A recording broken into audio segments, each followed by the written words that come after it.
Hi guys, welcome to TechCity Insights. I'm Bella Rozukoji. Today we are taking an insight into a very important sector, especially when it comes to the African rhetoric.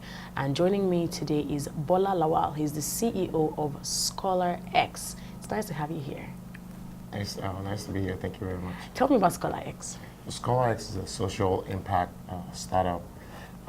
We decided to form this because we looked at the growing youth population in Africa, and we looked at the capacity for education, and we realized that there's a big gap. So we formed ScholarX. It's a web and mobile platform where students can easily access scholarship information to study both locally and foreign. So they can find information to study in the UK, US, Canada, Saudi Arabia, South Korea, or they can also access scholarships locally in Nigeria. And we just announced a couple of weeks ago to launch in Ghana. And we're also looking at South Africa to have local content from those parts. And so we really believe that our platform can be the bridge that connects young people to opportunities they can access easily. Now from your accent, I can tell that you're not exactly based in Nigeria. Where are you based? Okay, I'm a Surulere guy. Okay. But I was born in the US. Okay. Moved back to Nigeria with my parents when I was 2 years old. And did primary secondary school in Nigeria, and I moved back in 2003. So I live in Houston for about 14 years. So now, when people ask me where you based, I tell them it's half and half. Half and half. Because I'm international citizen, huh? Yeah, a little bit. Yeah, I'm going to be, especially in Nigeria, quite a bit. But my family, everybody will be based in the U.S. And it's very important for me because you get, best of both worlds. You get a lot of opportunities abroad, especially when you talk about foreign programs, investors. When you feel like you have a leg out there, if anything happens, they know they can find you. Exactly. And then being back home, kind of see perspective of how things happen locally. So, I think it's great. Some people may say, well, why are you not just based here? But the opportunities out there as well that we need to be able to go get and bring back home. Before deciding to set up ScholarX, what were you doing? Oh yeah, that's a good question because some people still think, why would he leave his job at Shell or at Accenture and all those places? I used to be a business analyst. Initially, I have an accounting background. Okay. I have a degree from University of Houston. Okay. And then when I left school, I started working for ConocoPhillips, which later became Phillips 66. And I worked there for about 5 years. And then I transitioned into business analysis. I started working for Accenture. And my last project, I worked on with Shell. And literally, I worked on energy trading risk management projects, to help companies implement different types of projects. And that's kind of where my knack for tech came in. Okay. And just I'm a business analyst. I work on projects. I know how things go from scope stage all the way to implement and deployment stage. So that's kind of where, that knack for tech. And then when the opportunity came to join forces with my friends to start ScholarX, it was an easy, seamless transition. So who are you working with? What are their names? Okay, what do they do? so on the initial founding team was myself, Maxwell Ogunfuyi, and Abayomi Johnson. Maxwell and Yomi went to University of Lagos. Lagos State University. I don't get in trouble. They went to LASU. Okay. They did engineering, computer and electronics engineering at LASU. So they knew each other. I've been very close friends with Yomi for over a decade. Wow. So the whole Maxwell came up with the original idea to start to create scholarships and put it and use technology to deliver it to young people easily. And then I got involved, and the synergy was just fantastic, and we just started working. It's amazing you talk about synergy. Some co-founders don't have it very smoothly. How old is ScholarX, first off? Okay, so we started off the company, or preliminary conversation started April. April what year? April 2016. Okay. And then we started the company itself, the company that owns everything, May 2016. Okay. And then the platform, the app and the web app and everything, we launched July 2016. So if you think about May to July, what we were able to put together to today, I still don't know how. But I think part of it is because we're already professionals that work for 10 years who work from some of the largest companies in the world. Because sometimes people say it's good to have business experience and getting involved with startups because I mean, you've seen money. I mean, when you hear your companies announce 100 million, 200 million revenue, those things are not foreign to you. It's not impossible. So, we knew our roles. We knew what needed to get done to roll this out. So it was seamless for us.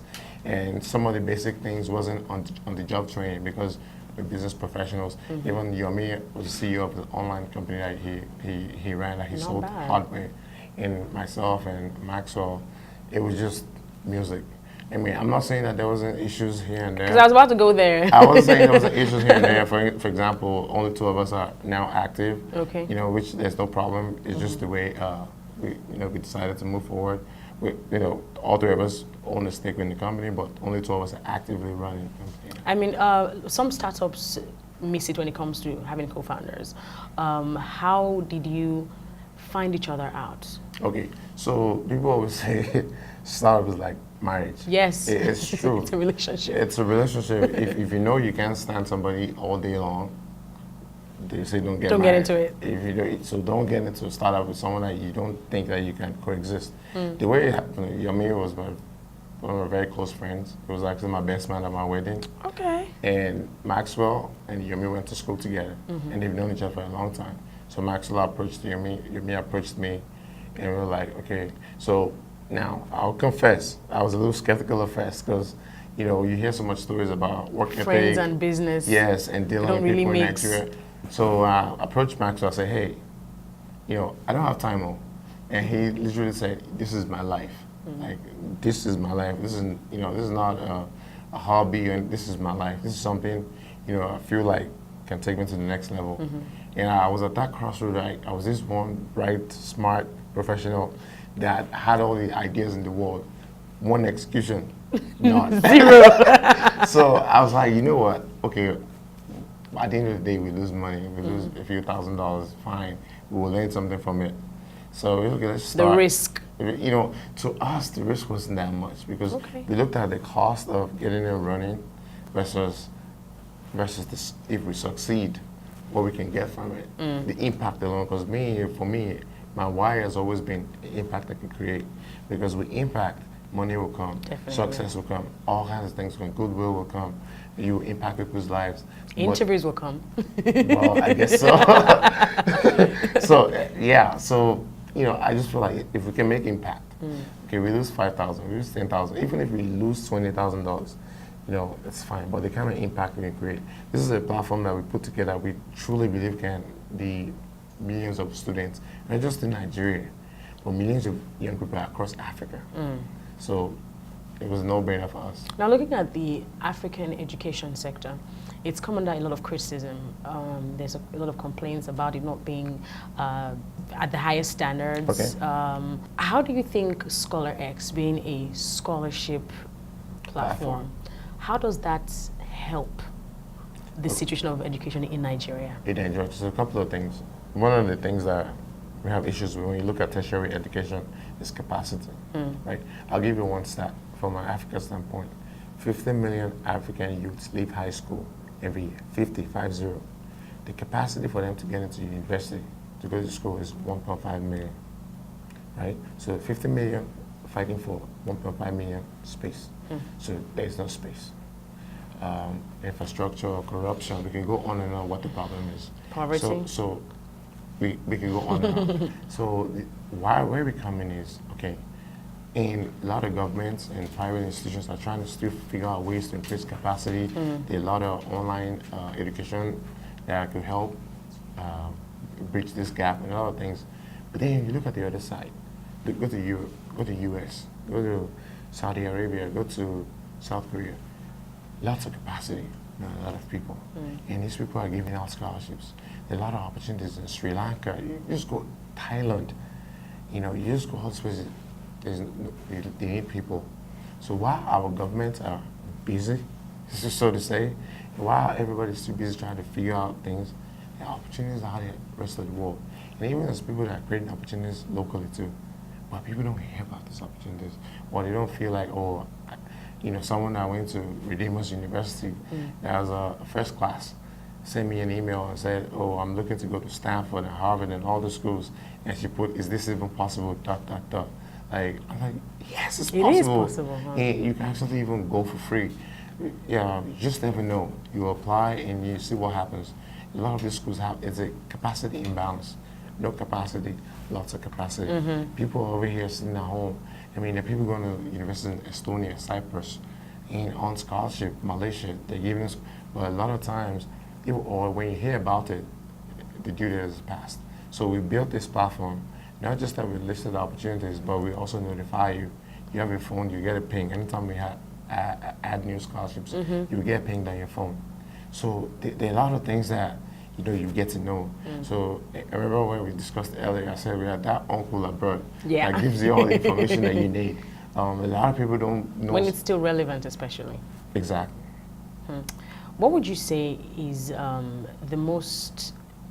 perhaps the biggest myth about scholarships from your interaction with your users in Nigeria and other parts of Africa? One of the things is they think it's an exam, especially foreign scholarship. It's not an exam; it's a process.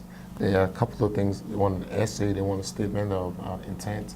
They want recommendation letters. There are some exams that you have to take, which are some of the things that we added value that we do, that we support people on the back end, and that's how we differentiate ourselves from all these websites that you have that list links of scholarships and then leave you. We are taking the onus that, okay, you get the information, what do you do with it? So some of the things capacity that we're building is to be able to assist people after the fact that you get the information, what do you do with it? There are a couple of things that you have to do to fulfill the process to submit a strong application. Because the deal is there are millions of people that may be vying for the same scholarship. Indeed. So for you to stand out, and we have a lot of bright students that have a good story to tell. Coming from a difficult background, the families that, 6 kids in the family, and you have to fend for your siblings. Those are kind of stories that will push you to the top. But people, maybe we just need to continue to do a good job at opening people's eyes and telling them, what they can do. And part of it is our outreach. Go present in schools and communities, online. They call me the social media king. There are a lot of things we do on social media, inspirational, that we help people with. How do you get the information about the scholarships from universities that you put on your platform? So so with us, we hunt on a daily basis. We get online. Maxwell, he's chief operating officer, so especially a lot of content development, building a database, all that is domain. So on a daily basis, what we do is scamper around the internet, see what's available out there, and then from local based stuff to you might have to call or go to certain places and ask if they have updated their scholarship information, and then we'll put it on the platform. The deal is we're doing the first, if you ask about our value proposition, is to take the headache away from you, having to search the web and look some things that and then verifying the information as well. We've done all that for you. So sometimes I get contacted by, excuse me, sir, please help me. I said, just download the app. That's what's going to help you. We've already put all the information on there. Identify what you're looking for, and if you need additional help, you could send us an email, our contact, and we'll assist you. But you just assuming that I have this magic wand. And when you've not even downloaded the app, first download the app, look at the options. You can use our website as well. It's a web app. You find information you're looking for on there. And if you need extra help, you can contact us. As much as you have said, for you, going into owning a startup is about impact. There's always that money aspect. There's got to be some exchange of value. How do you make your money? I didn't come here to count. Right? I didn't come here to count. Just ask the question. So, again, think about it as a market. Nobody needs to tell you. You go to a market, you see a bunch of people. Nobody needs to tell you if they're making money or not. You see interaction, you see movement.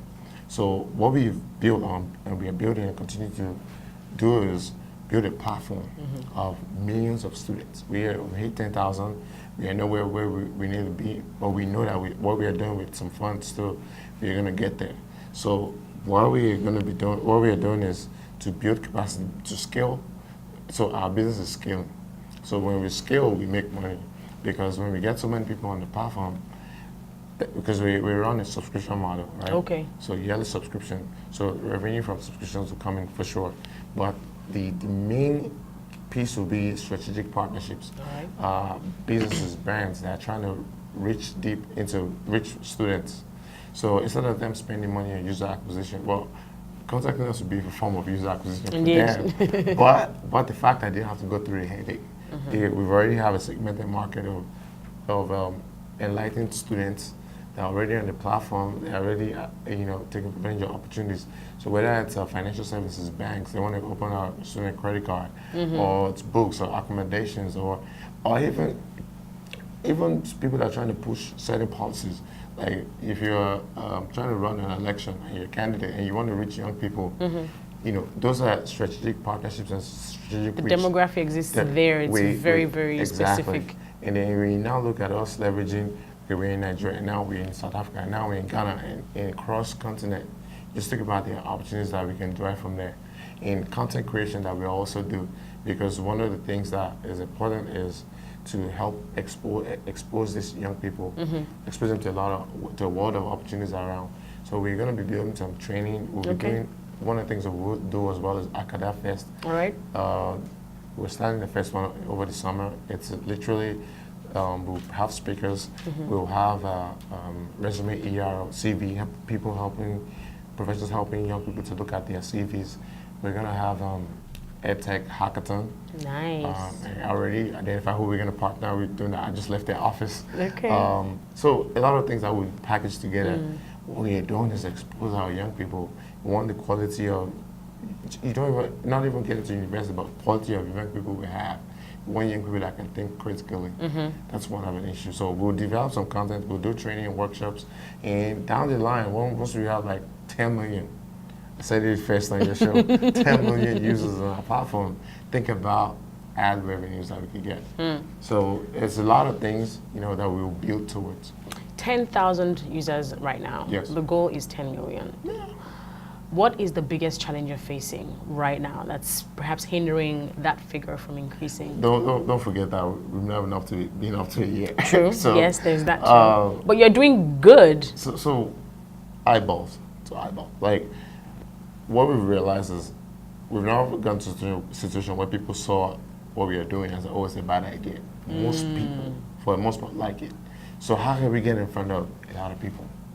And to do that costs money. So part of it is funds. If we get some more funds, raise some more money, we'll be able to increase our marketing capacity.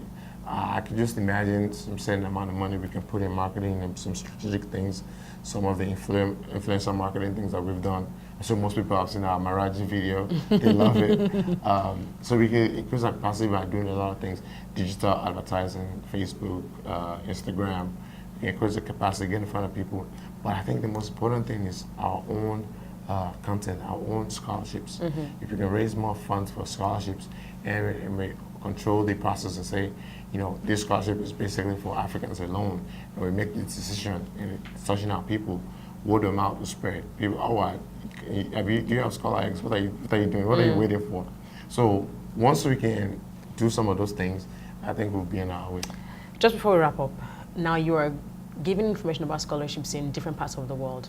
When you look at two major countries outside Nigeria, the US and the UK, where there is racism, this is a good question. Issues with prejudice and stuff like that, is there a caveat from ScholarX? So the thing about these countries, and it's a good thing for us because we can actually advise young people, because just because you want to leave Nigeria doesn't mean you just want to jump into any part of the world. They call these places countries, but when you go in, they have bigger than what you think. Like US, 50 states, and some of the states are bigger than Nigeria.